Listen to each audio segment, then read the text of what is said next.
Assalamualaikum warahmatullahi wabarakatuh. Kami dari SMK Bukit Kuang. Saya Muhammad Adam Mukris bin Abdullah. Saya Nashazina Izzati binti Syafiq Izani. Saya Aidil Muhaimin bin Muhammad Asyik. Kami akan membentangkan bandar teknologi hijau yang telah kami bina yang diberi nama The Leaf City yang diinspirasikan daripada sehelai daun. Dalam proses pembinaan bandar ini, terdapat 3 objektif khusus yang ingin kami sasarkan, iaitu pertama, menganalisis dan mengkaji pendekatan terbaik dalam membina bandar teknologi hijau berdasarkan konsep kita semula dan kesan positifnya terhadap alam sekitar dan kesihatan masyarakat. Kedua, membina kerangka konseptual bandar hijau menggunakan bahan kita semula yang merangkumi sumber daya, kawasan hijau, pengangkutan dan pengurusan sisa pepejal. Yang ketiga, mereka bentuk model bandar hijau yang diperbuat daripada bahan kita semula dengan menggunakan pendekatan biomimikri untuk menunjukkan kesan pembangunan bandar hijau terhadap persekitaran dan masyarakat. Sebagai pengenalan, bandar ini terletak berhampiran dengan kawasan pinggir laut yang beriklim khatulistiwa. Dalam proses pembinaan bandar ini, kami menggunakan konsep biomimicry engineering. Terdapat 8 sektor perkhidmatan yang disediakan di dalam bandar ini seperti sektor pertanian dan pertahanan, teknologi maklumat dan komunikasi, bangunan, kesihatan, pengangkutan, pengurusan sisa dan air sisa, perindustrian dan tenaga.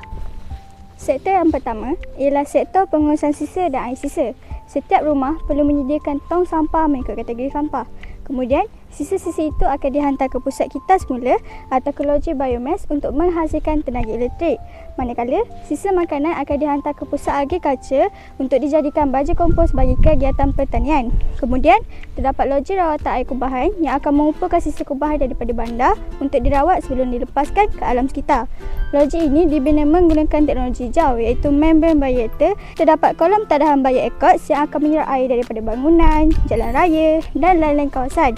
Sistem ini dapat memperlahankan limpahan air sekiranya berlaku hujan lebat yang berterusan. Bagi sektor yang kedua, iaitu sektor pengangkutan, kereta elektrik merupakan kenderaan utama di bandar kami. Ini adalah kompleks pengangkutan awam bersepadu yang menyediakan perkhidmatan kereta api elektrik, bas elektrik dan teksi elektrik. Ini adalah laluan pejalan kaki dan laluan berbasikal yang telah dipasang dengan alat piezoelektrik. Alat ini akan menukarkan tenaga kinetik kepada tenaga elektrik. Bagi sektor yang ketiga, iaitu sektor tenaga, terdapat 5 jenis tenaga yang boleh diperbaharui yang kami gunakan di dalam bandar kami. Antaranya ialah tenaga hidroelektrik, tenaga ombak, tenaga angin, tenaga solar dan tenaga biojisim. Bagi tenaga angin, kami lebih menonjolkan turbin angin vertikal berbanding turbin angin horizontal kerana ia dapat menerima putaran angin dari pelbagai arah sekaligus dapat berputar pada kelajuan angin yang rendah sekitar 5 hingga 7 km per jam. Sektor yang keempat ialah sektor bangunan.